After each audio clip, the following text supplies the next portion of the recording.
did you have a favorite author at the time, or somebody you looked up to that you was like, dang, I really like they work.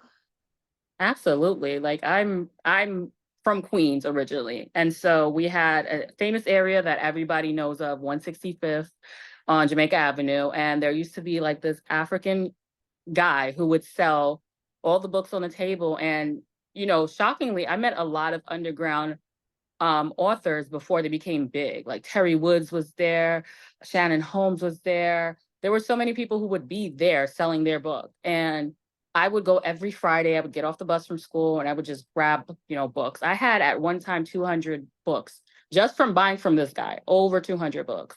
And I love just reading the gritty street novel. So I love Terry Woods. I love Shannon Holmes.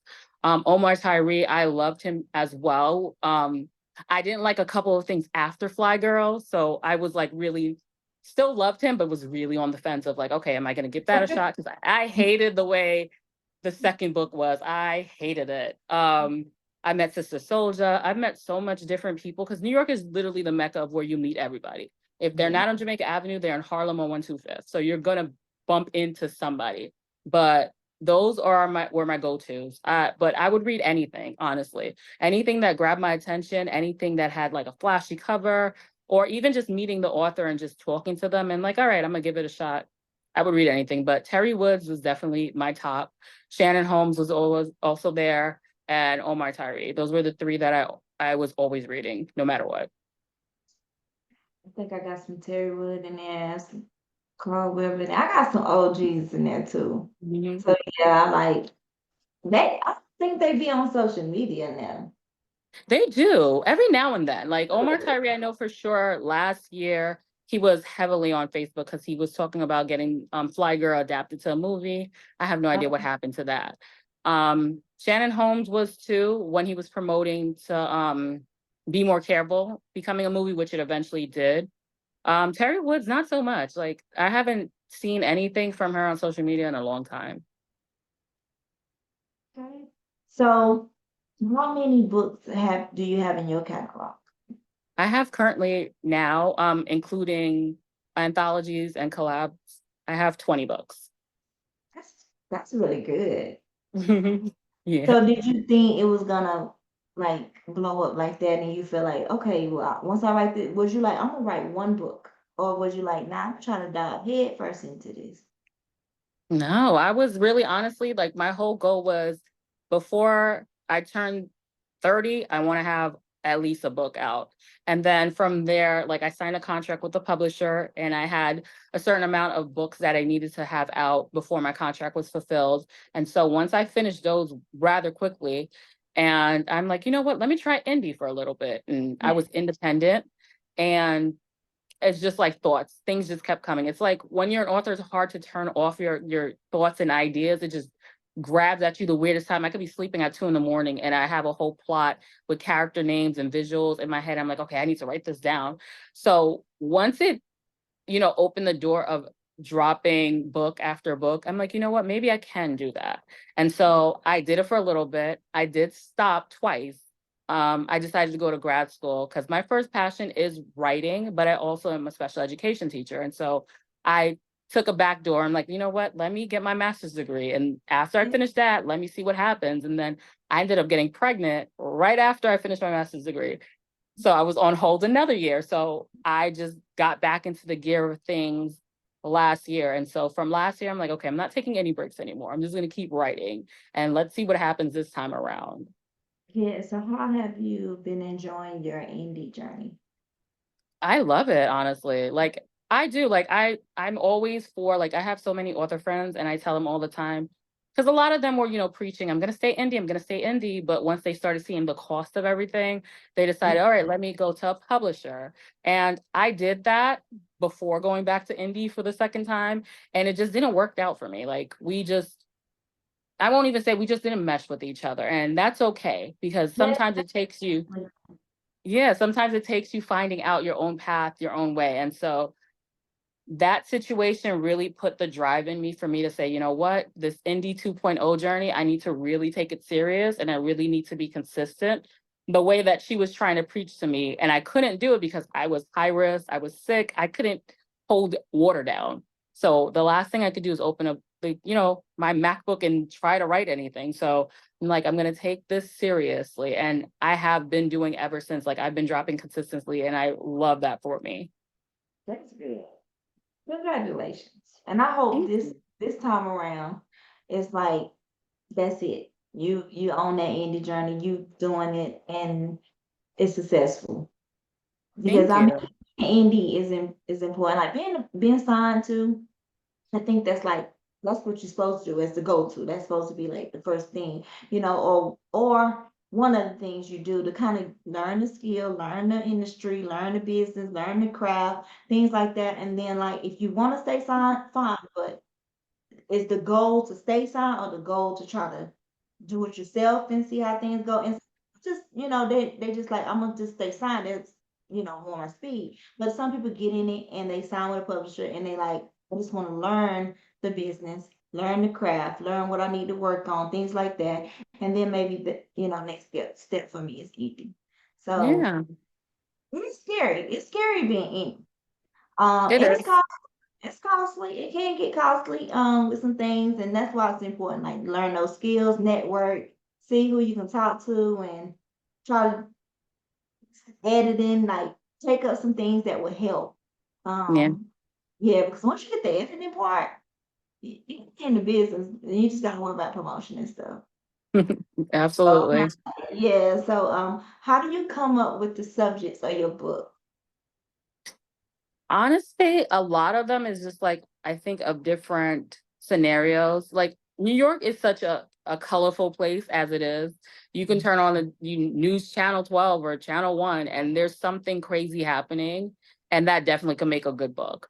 But because I'm trying to transition to more romance, I have to sometimes turn off the, ID channel and the news because it will literally bleed into what I'm writing. So a lot of things that I come up with is just overall romance. Like I'm in a happy space in my life. I met my husband after being in such a horrible relationship. We got married 6 months in being together, had our children right after. So I'm in a happy space and it literally bleeds through like what I write. Everything is romance, everything is love, happily ever after. Not so much my last book. I really got torn up about that, but that's okay. So a lot of it is just romance. I just like highlighting Black love and just the fact that we don't really get as much, of highlights the way that other ethnicities and other groups tend to do. I love to highlight a Black man loving his woman unapologetically. And so that's why a lot of times I write the romance the way that I write it, because a lot of people can see, a thug or a certain person being such a ruler and being so dominant in whatever avenue he's in. But when he's with his woman, there's nothing that you could tell him that will change the idea of what he is. He's going to cherish her. She's his queen. So that's a lot of the stuff that gets into a lot of the stories that I write. Well, girl, you done dial my number, and I'm asking hello because listen, ain't nothing like a book that he is rude to everybody else. Hmm. He is he's he's mean to everybody else, but for her, he just treats her differently. And I love it. I love it. So now listen, you said last book that you wrote, you was like, so I'm reading Last Call to Love. Hmm. So, is this the last book you're talking about? Or are we talking about No. Brooklyn Boss? Last Call to Love was very toxic, but the Brooklyn Boss is where I got a lot of crap. Like literally people in my inbox, like, I like the story all the way up to the end. And then I've had a couple people like, oh well, you need to change this or you need to write a follow-up book. So it's it's it's humbling. Writers, though, I mean, you got writers that just because they're not in the African American community don't mean, but I've studied writers that, stayed in the house. I mean, Emily Dickinson stayed in her house, never went to the mailbox, anything like that. Just stayed in the house writing to the day she died. You have people that travel to China just to write. You got people that go on mountain trips and hiking and stuff just to write and get a book out to the public. I like that. And you got people that now, granted, sometimes you kill off the main characters and things like that, and people be like, "Ah, you done messed up." But Yep. it is part of entertainment, and I mean, sometimes you can fall out with the author, be like, "You done killed my main character," or you kill them and you bring them back and stuff like that. Now I want you to bring them back, and or you kill some kids and stuff, and people be like, "You done did wrong." But I still think it's entertainment. I Yeah. I do. I still think as a writer, if you go without a year without writing because you're working on this one particular book, I think that's the creativity of it. I think that's the passion of it. I think that you're supposed to do this. Like my girlfriend in here, I be reading the author, and she use asterisks, and she don't pass. And if she was here and if she could come in, she would be telling you, I'm reading it. Okay. I did put her on there and we had a good laugh about it, but she cuss and she write a lot of religious stuff. So she's coming at the bottom. She write a lot of religious stuff in her books. However, to me, where my girlfriend, it makes her like, no, you have to stick me with no extras. So she wants you to say F extra extra. See? That's how the book is written. And okay with it. Yeah, I laugh every time I come across it. But my girlfriend is like, no, I'm not reading not one more. So we laugh about it. I just think that it's entertainment and y'all right to entertain us or get something out that y'all got bottled up inside of you guys. So let's talk about your characters. Are they real life people or you like they in my head and I just made them up? In the beginning, when I first started writing, a lot of them were reflections of people in my life, maybe ex-boyfriends or, maybe friends I grew up with, or just, like one of my main characters from the first book was my sister because she's a lawyer. So I get ideas from different people around me, but as I started advancing and getting a little bit more deeper in my craft and writing, I started just making up different personality traits and making up different things. A lot of the characteristics can be, somebody that I interact with or someone I pass by in the street. And I'm like, oh, he's cute. Let me take those facial features and put it in the story. Or, oh, she's very pretty. Let me, different things. But when I first started writing, I knew that my characters had to be African American, whether they were Caribbean or whether, they had to be. And I always said to myself, the main female character has to be darker complexion like me, or has to be some variation, different shades. Because at the time when I first started reading, there was never anybody that looked like me. A person who's very chocolatey and thick, or, with natural hair. I've never seen that. And I used to get tired of having to rewrite the visions of what they wrote for them because it didn't relate to me. The story was great, but it wasn't me. And if it was me, it was always a sassy attitude. It was always these stereotypical characters I did not really find connected with me. So all my characters are African American, whether it's from the Caribbean island, because I'm Haitian and Cuban. So a lot of times I'll have a male character who's Haitian, or the female character will be Haitian, or there'll be some kind of, from the South or anything with that nature. Because like I said, New York is a melting pot. Everybody is not just one background. Everybody's something different, or they're mixed, or so it's always something that I interact with, but their main characters are always beautiful, different shades Gray of blackness. eyes, Yes. gray eyes, all these different color eyes. I'm like, man, when you gonna get a girl with some brown or black eyes? Yeah, Yeah, so exactly.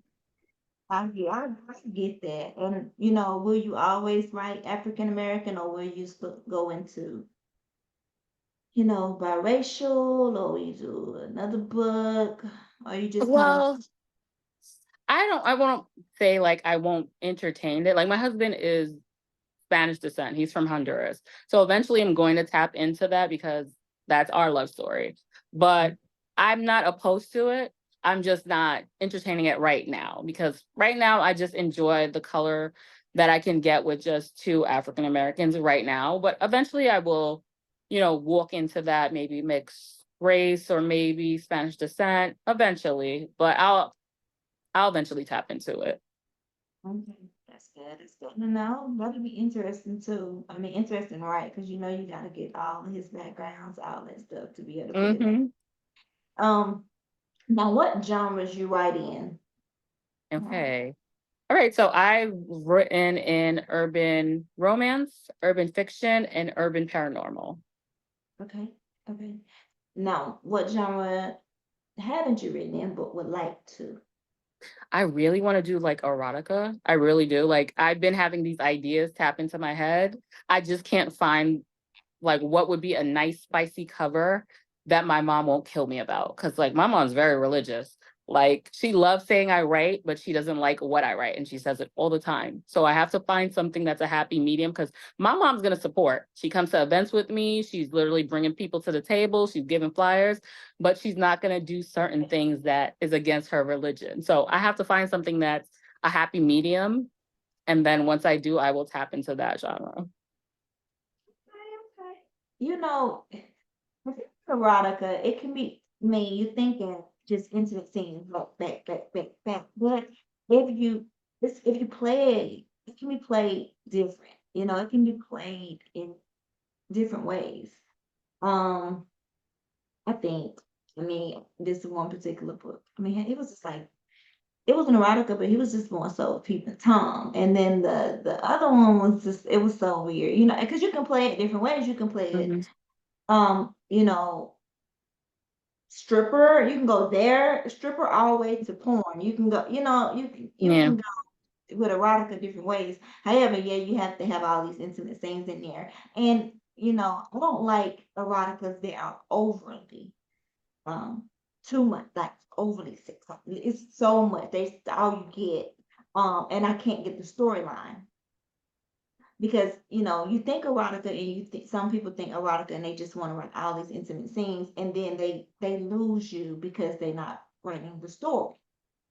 So it can be played very a lot of different ways. But you ain't gotta have all that in the cover. You can just have your good cover and then put at that bottom it's erotica story, you know how to play it. You Yeah, know how but to you know play it. what? A lot of the cover designers, they are like I've seen a couple days ago, and it was just too racy. And I'm like, this is gonna get flagged off Amazon, if not Facebook. So I'm definitely not trying to get anything that's like just a little bit too much. I want something that's sensual and still like sexy, like kind of like a masterpiece, kind of artsy, but not overdoing it. And I Yeah. can't find that yet. So that's why I haven't tapped into that just yet. Do you think that you'll have a difficult time? Like what part of writing this is at the bottom of the like list, but we're gonna bring it to the top. Like, is that a challenging thing for you in your writing, like intimate scenes? No, not at all. Okay. I don't have a problem. I could write 50 intimate scenes and then have to be like, okay, how can I get them out of the bedroom or out of wherever they're doing it so the story can continue? So I don't have a problem with writing them. It's just transitioning out from that scene. Sometimes it's like, how can you have it where you're not forcing, they just finished and then you're forcing the next scene and it's not Right. flowing. That's my hardest part. But writing them, not at all. Like I'll toss something off of some motivation or whatever the case may be, and I can write a scene, but it's just transitioning them to and from that scene is a little difficult sometimes for me if I'm not really in that element or in that headspace. You know what? With that being said, that may be the reason why I said they just like it be too many because they probably can't bring them out of the bedroom. Hmm. And then it just keep going and they can't catch the storyline because now that may be the issue there, what you just said. That may some people might can't have to bring them out. So like all of your 20 books to date, what is your favorite book out of your catalog? Oh my gosh, wow. Um, well, it changes from day to day, but right now, like my ultimate, the book that I call my baby is The Brooklyn Boss. Like that definitely transitioned and showed the light of lighthearted romance, I want to say. Like that's the book that right now, like I'm working with audiobook narrators, and we just can't get things correct, like the way that I see it, because the way I envisioned those characters when I was writing it, it took me almost 2 years to write that book. And once it was finished, it was very liberating to have it done. And I knew when I wrote the end, I'm like, some people are not going to receive this well because of the fact that it's not a happily ever after, but it will be eventually. But that's the one book that I will curse somebody out for, because it Mhm. it was like the starting point for me of being free and being independent. Because I wrote other books with my publisher that I was with, but they never seen the light of day. This particular book, when I finished it and I was ready for it to be done, I'm like, I'm getting this. This is coming out January. This is going to be the book that, if it's not going to have people talking because of how it's written, it's going to be have people talking about how it ended. And so that's my baby. That's the book that I will promote every day if I have to, for a new reader to read it, to whether they like it, they hate it, or whether they're in my inbox cursing me out, I'll take it. But that's Yeah. my baby. And she is talking about the Brooklyn boss who color my soul. And think about this title. Like that title, the title. How you feeling with that title? I love that title. You know what? I have so much love for Brooklyn. Brooklyn is like my second home, literally. I used to be all over Brooklyn when I was younger. And when I came up with that title, it was so weird because my cover designer, I have several of them, but Aisha Bree had put this book cover out. And I looked at the cover and I'm like, it's so beautiful, but what would I name this? Like, I had no idea, but I'm like, you know what? Let me get it before somebody else gets it. So when I got the book, I was listening to, I want to say Jessica Watkins, I think. And I was listening to one of her audiobooks, and I can't remember the title, but I know Soul was in it. Mhm. And for some reason, that just kept ringing in my ear. Like, I finished the audiobook, I'm sitting down, I'm looking at the cover. Aisha's like, okay, do you have a title? Do you have a title? I'm like, no, but I need a title because I want to write this because I have the story in my head already. It was just, the cover itself is beautiful. It's, a woman, she has paint all over her. And I already knew I wanted to do something different. I didn't want the typical good girl meets bad boy. I wanted her to have her own. I wanted her to be a boss. I wanted her to be an artist. Not what kind of artist, I have no idea. So it came to me one day. I'm sitting there, I'm talking to my husband. I'm like, yo, I have this title, but I can't really put it together. I know I want this word in it and I want this. So we're playing around with titles. And then he said, I think he said the Bronx. And I'm like, ugh, nobody really likes the Bronx like that. So let's try to do either Queens or Brooklyn. And so the title just came. It just, we worked it, we worked it, we worked it. And then finally, I'm like, you know what? I think this story is going to be of her not only finding herself, but getting a deeper connection with herself. Someone who really not touches just her mind, but her soul, something deep inside of her. So I'm definitely going to toss that in there. And I'm like, all right, Brooklyn Boss Who Colored My Soul. He was like, that's a long title. I said, well, that's the title. That's what it's going to be. And from there, that was the title. And like, well, when I was younger, going through some things and stuff like that, it used to be like Broken Crown Still Colored. So, when I seen the title, I was like, okay, Broken Boss Color One. I don't know why, but it was just like Broken Crown Still Colored pop in my head when I saw that title and that cover. So I was like, okay, I'm definitely gonna read that book. But I went ahead and started with The Last Call because I was like, and it started out good. Like I was like, okay, he in prison, like he bugging her now. She over it. So tell us about your last book, your last kind of love. Okay, so that book came about because I'm like, okay, let me try to jump into what would be like a toxic relationship that you need to let go, but you can't let go. And so I started writing that right after I finished The Brooklyn Boss. And I had the outline, I had everything. I'm sitting there and I'm like, okay, what can I really do to really bring these characters out? Because they're not really good for each other. We know that from the beginning. But for some reason, they just keep magnet, they just Mhm. all the time. And so I'm like, what can I really do to do that? So when I wrote the book, it was like one of those things. I wrote it late at night. My kids were not even 3 months. And I'm writing and writing and writing. And it just started taking shape. Like the outline I no longer was using. I'm like, I'm just gonna freestyle this because they're talking to me and they're sending me in a different direction. And I wanted to showcase what a relationship with someone from the past would be if you both know you're not really meant to be, but everything is pulling you guys back together. And so when I wrote that, I added the different elements of them being in different relationships, but still finding way back to each other.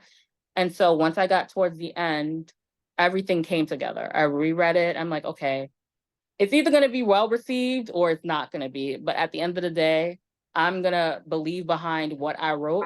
And I know that I wrote something good. It's not really what I originally had in my head, but I believe the story really plays out the way it should be. Okay.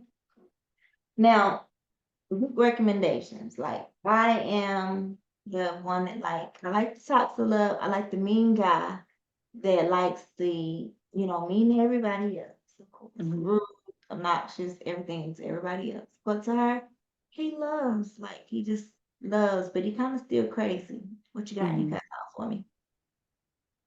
That would be Last Call to Love because he loves crazy. His love is very different, but his love is there nonetheless. So Last Call to Love would be that. Another one would be Mistletoe and Mayhem. It's a Christmas book, but it's one of my bestsellers. Like I still have people reading it now. That would definitely be where he loves crazy, but then their love story blossoms in the second book. So it would be between those two books if you're looking for someone who's powerful, but his love is a different kind of love, but it's the love that she needed. So it would be those two books that I would recommend for my catalog. I read Mrs. Southern Mayhem already though. You said you think you read it? Yeah, I read 700. I was at 700 books last year. So Mayhem though. I'm pretty sure I did because that's how I end up getting in your catalog. To the Brooklyn Boss. Mhm. Yeah, so I think I done read that one. Oh, that was good. Really? Yeah, that was a good one. That one was a good one. Thank Yeah. you. Yeah, I like that one. So when you writing them, just hit me up like MarKela, I got one for you because I love them. I'm not with the mushy stuff. I can No? no, no contemporary and stuff. I mean, if I'm forced, yeah, I can read it. But and if I have to, I can read it. But not like from entertainment for me. Like no, I still have to have a little hood twist in there. You still gotta cuss and stuff. They still be a little. No, I mean, come on now. So on a typical day, how long it takes for you to write? How many hours you spend writing? Oh my gosh. So I write at work, where I hope my boss don't see this, but I write a couple hours at work. Once I leave that, I come home. I'll do like maybe an hour or two, like little sprints here and there. And I do most of my writing at night. Like my kids are now sleeping through the night, thank God. But I would be getting up every 2 to 3 hours because my son is greedy. He likes to eat. He loves food. He gets that from me. So I would be up with him, putting him back to bed, and I would just be looking what I wrote over and what I could add, what I could eliminate. So a typical day of writing, I don't really necessarily go like by hours. I go by like word count. So I'll start the morning with like 2K and then during the night another 3. So I'll probably do throughout the day maybe 5K. Mhm. Saturdays and Sundays I can do way more. I don't really count Saturdays, Sundays because my husband's here. All the kids are in the house. So sometimes the kids are running around. And so I have time to escape in my room. So I can go a couple hours on the weekends of writing. Um, but now that I'm indie, I've learned to pace myself. When you're with a publisher, you have dates that you have to meet. And so you're rushing through and it's not what you really want to produce because you have a date for this to be out. And so now that I'm indie, I put myself on a schedule like, okay, I want this book to come out this day. I need to start a month ahead so I have enough time to not only write the whole entire story and make sure the plot and everything meshes together, but I have time to go through it, remove, add, edit before getting to the publisher. So now a typical book takes me about a month, month and a half to write. Mm. And that's okay because now I'm Mhm. able That's to that's great. Great. I Some people in the lab for 3 months, some people in the lab longer, so a month and a half, girl, that's great. Especially with especially with some little ones running around like, yeah, you Mhm. strong. Now, what is your writing process? Are you an outline writer, freestyle writer? I'm a little bit of both. Okay. Um, I did happen to, while I was pregnant, write a couple of outlines. Mhm. I have like maybe 6 right now that I want to get together. But sometimes like if I drop a book and then I'm getting like different readers who want like a follow-up, like I'm writing currently now and I'm almost done. I'm writing the follow-up to the Brooklyn Boss. I kind of got pressured into writing it. I had a couple of people was like, I don't like that she's not happy, so she needs to be happy. So I'm currently writing that. I'm at the halfway mark, so that should be done by I want to say like next week. I give myself till next week. Mhm. So I definitely do both. Sometimes I'll have the outline, everything is perfect. I'm like, this is gonna be great. And then they move me to a different direction. And it's like, oh my God, I can't even use this outline anymore because chapter 16 and 17 doesn't even make sense from the outline from what I freestyle. So then I'm forced to freestyle write it. Yeah, yeah. I understand that. I understand that too as well. So, what has been your most difficult part about writing? You know what? It's at first it used to be not having enough time to write. But now what I'm finding out being indie is just navigating who's really for you and who's not. Like when I was with a publisher, I had so many people who would say, I'm gonna promote for you and I'm gonna do this and X, Y, and Z. And I'm a Virgo, so I take everything with a grain of salt. Mhm. But I expect, if I'm writing for you, you're writing for me kind of stuff. And Mhm. so once I became indie, I started seeing that writing wasn't really my problem. It was the people who I had around me that was my problem. And so I started tightening up my circle a little bit more and really just focusing on what I want to achieve for the year versus okay, this person is not really rocking with me like I'm sharing their stuff and they're not doing the same for me. So my hard thing is just really navigating who's really for me and who's not for me. Yeah, yeah, it's hard. A, you have Black women, Mhm. and and I'm not just saying it in a bad way. I'm just saying like you have Black women. We already have been divided, period. Way back. We ain't even gotta talk about it, but we already been divided there. And then you have them doing the same job, the exact same job. Mhm. Okay. And then you have the teams that everybody, have to be on, and you got this side and you got that side, and then you have the ones in the middle that are indie. It don't make sense. It won't make sense because you got the team here, you got the team here, and then we're all having this complex, with each other, and then we having this battle. You on that publisher, I'm on that publisher, and then you got the people in the middle that are indie. Uh, Mhm. so I trust me, I hear it all day long. I hear it all day long. So, outside of being an author, who are you? What do we want to know about you? I am a mother Uh-huh. first before anything. I'm a special education teacher. I have extensive education and special education. That's my passion. Like I'm always going to be an advocate for the children who have no voice. So aside from writing, I'm that teacher. I'm gonna make sure that my babies, because they're my babies, every year, I make sure they're meeting their goals. I make sure that when they leave my classroom, they're going to a placement that's proper for them. So that's gonna always be my passion. If I was tomorrow to say, you know what, this is my last book, I'm fine. I'm fine just being a mother and a teacher. Mhm. Um, but I'm also a friend as well. There's so many different authors, whether they're with a publisher, whether they're with indie. I pride myself in not getting into conflict. When situations don't work for me, I don't bash that particular person. I just keep it pushing. Like, I'm not going to even give you my energy. And then a lot of times people see that and they're like, okay, she's not giving it energy. Why not? And they want to be a topic or a thought in my head, and you're just not. So I'm always going to ride for people, always. Right. And that's just who I am. She said you want to be a thought, or and you're just not. So you're not living in my head. Yeah, no, you're not taking up no rent in my head at all. You're gonna pay if you want to be in my head. If you want to That. find out what's going on with me, grab one of my books, you'll find out. But aside from that, nope, I'm not with any of the pettiness. I'm too old. I have kids. I'm not doing none of that. It's time for me. Well, not too much time, but just growth to understand like I don't have any energy to give. Exactly. And a lot of times I've gotten in situations where it's always been a use position. Hmm. Or either I felt like I was some kind of power source and that people would just come to plug in to get the energy they needed, and then they were gone, and then I was left depleted and drained. And so I get it.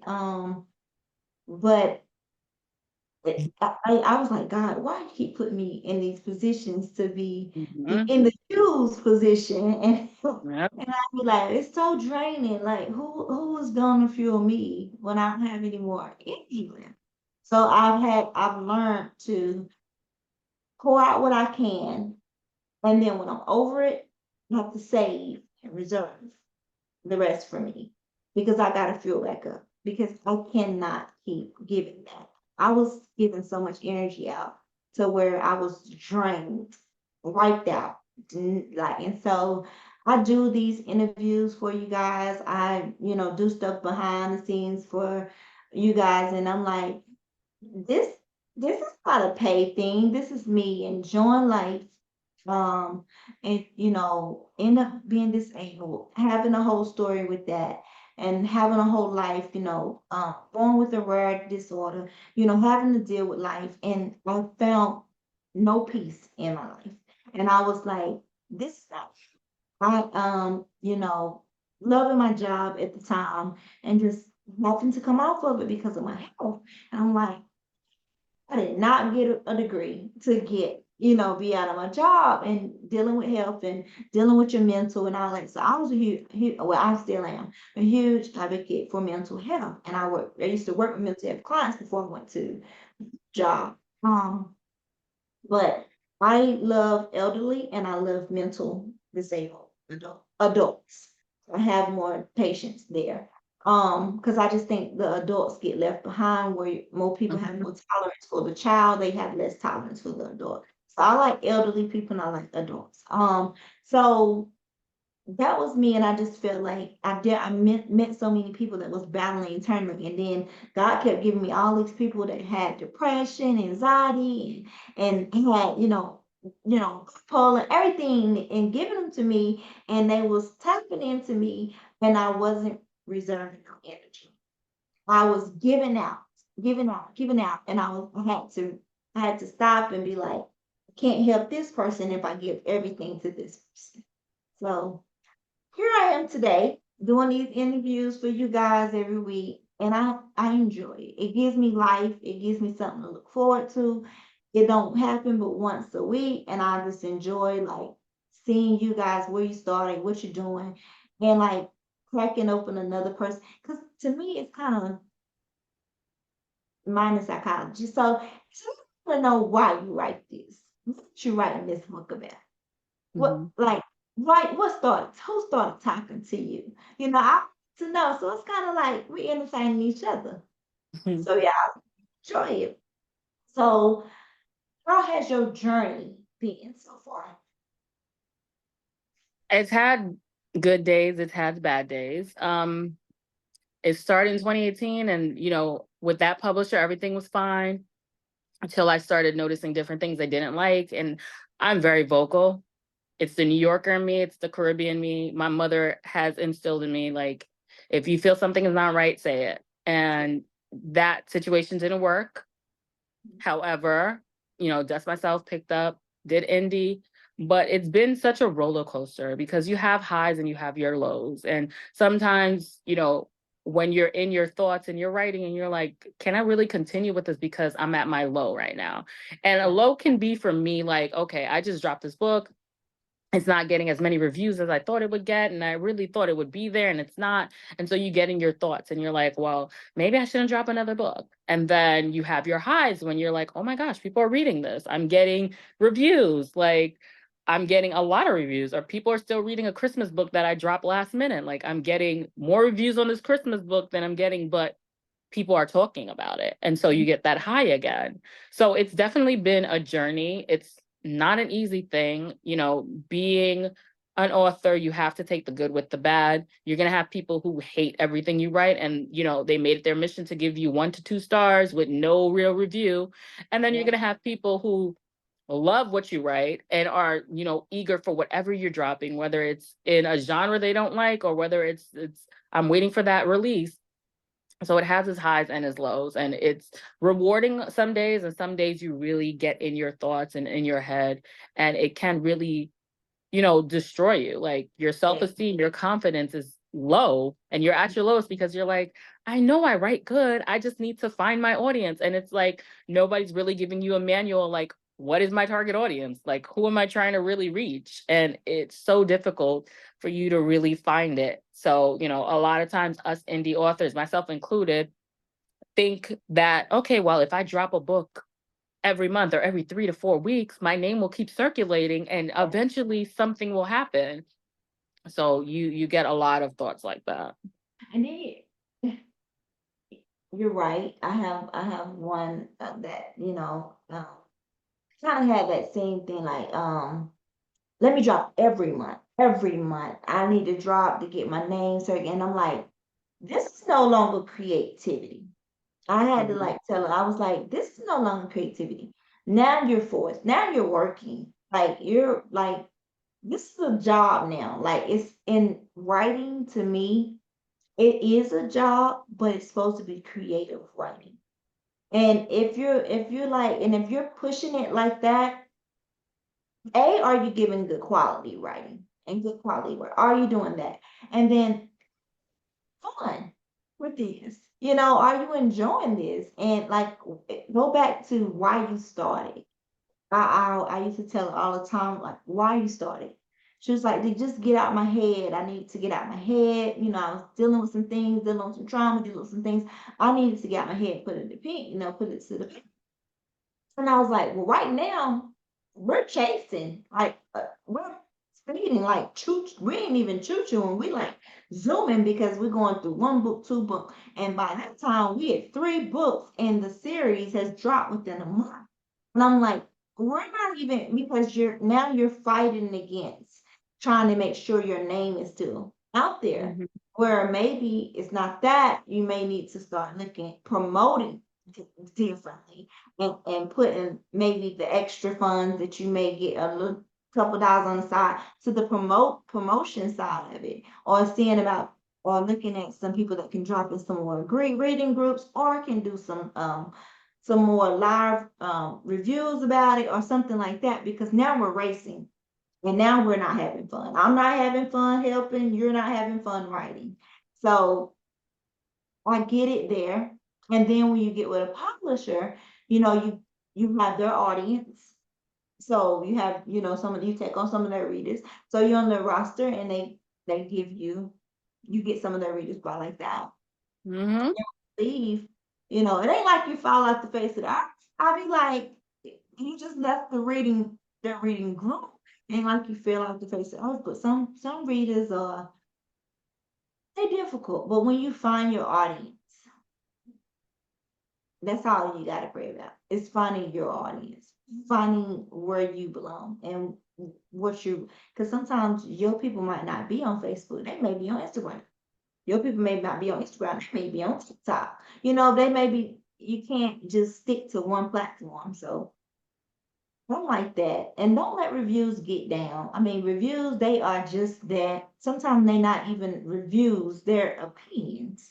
They're not even constructive, they destructive. And they is just and they just bashing you. So I just say don't let them get to you. Now, what would you have to say to someone who's trying to get into the industry and they just like, I don't know what to do. Cut Unmute yourself. I don't even know how I got muted. I would tell them to really do their research. When I first started, there wasn't many people who told me, you need to get this, you need to get a KDP account, and you need to get proper editors. Nobody really told me that, because when you're with a publisher, you're hoping to gain something. Like every situation that I've gotten in, it was to gain something. And when I didn't get that, I had to learn things on my own. And I would tell them to really look into everything. Find out what you can do on your own and find out what you can get professional help for. It's not a bad thing to hire an editor to make sure that your book has consistency, not just for editing of just what you wrote. Make sure the storyline is consistent. Make sure that there's no real plot holes. Make sure everything flows. It's not a bad thing to get a cover designer. You don't necessarily have to get the same one everybody uses, but a professional cover designer will really grab the reader's attention. Because let's be, real. Everybody has been using AI and everybody has been using it to generate their own covers and things like that. It's okay for every once in a while, but getting in the industry, you want to have your name attached to good quality things. Quality. Yes. Yeah, don't just try to, do everything on your own and think that you're going to continue getting readers' attentions, because once they get a book and the editing is bad, the typesetting is bad, the formatting is bad, the cover is not really giving what the story gives, you only have one time in this industry to really get loyal readers. So make sure everything with whatever you're doing, because this is you, this is your product, make sure that it's something that the consumer will want. Once you have that, tap into promoters. Sometimes you can do it on your own, but sometimes Facebook will flag you and then you can't promote on your promotion date and then you have to find somebody. So make sure you have promoters. Make sure that you're, in the groups, not just posting your links, but interacting with the readers. That was a big thing that I had to learn once I became indie.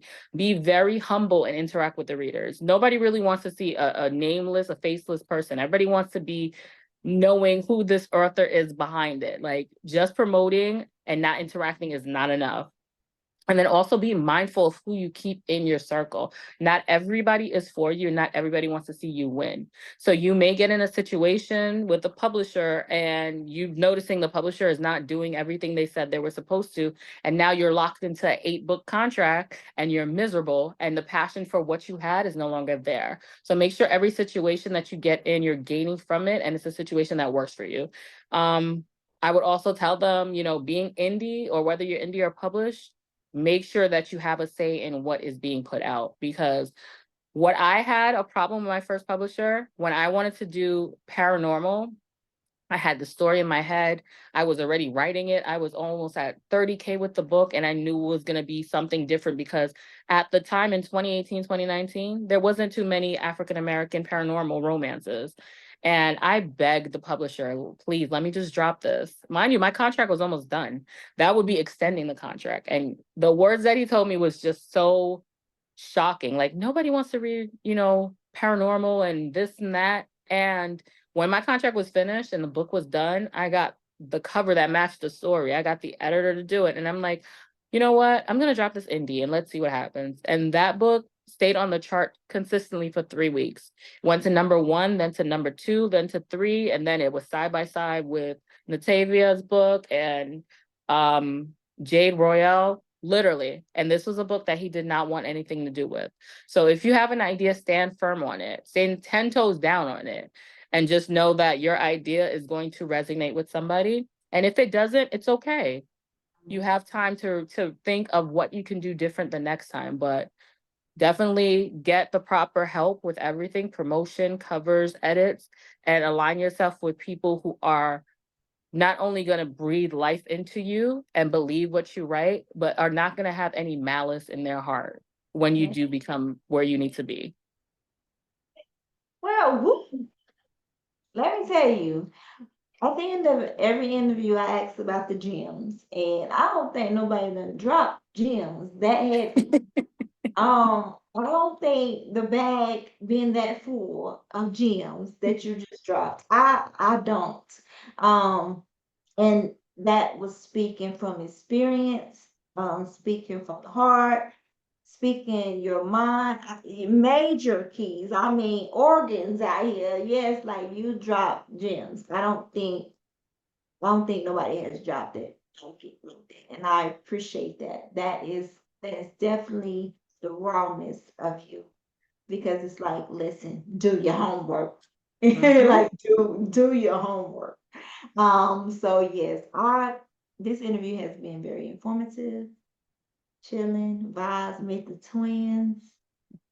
I've enjoyed Queen T. Please let the viewers know where you can catch your books, um, and what you're working on next. Okay, so all my books are currently on Amazon, but I am building a website where you can get the paperbacks and they'll be signed autographed with some extra things in there as well.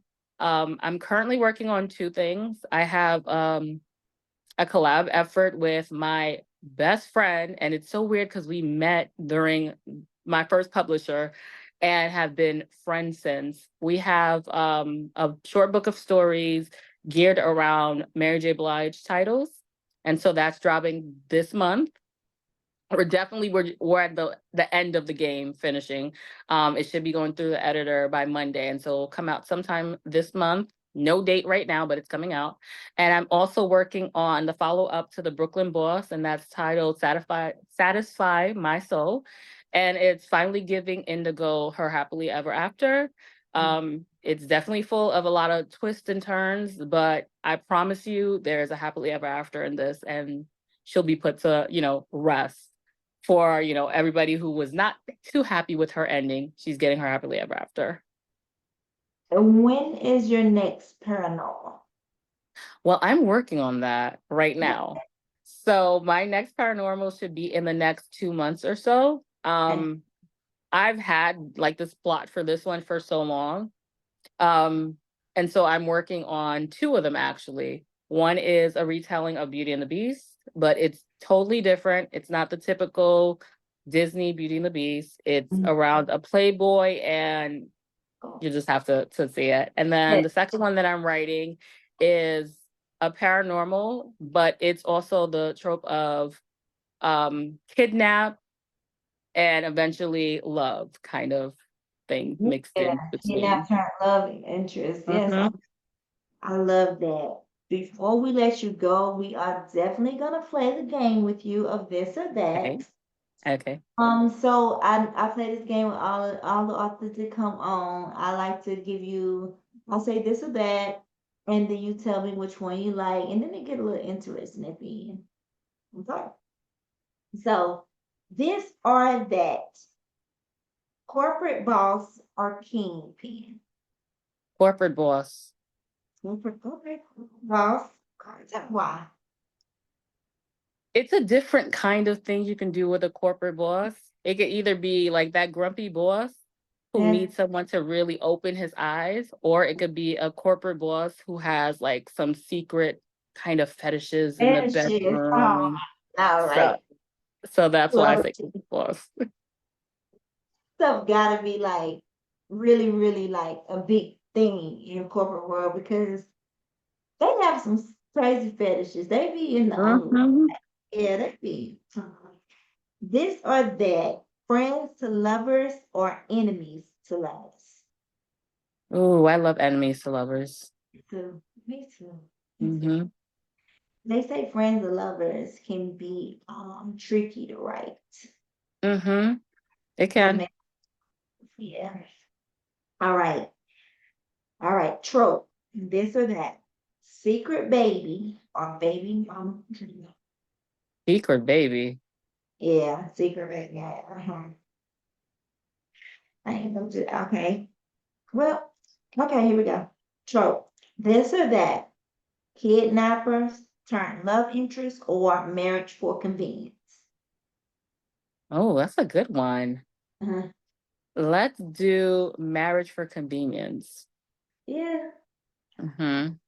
Then marriage, well, marriage for convenience is not arranged like typical, kingpin romance. Hmm. So that's kind of different because you can kind of play that. You can play that some ways too. Yeah. Now, this is for you. Okay. That's where everybody be like, "MarKela, I'm gonna kick your butt." Okay. If you have a choice, this or that, You arranged marriage, marry a stranger, or one night stand with a baby, resulting in a baby.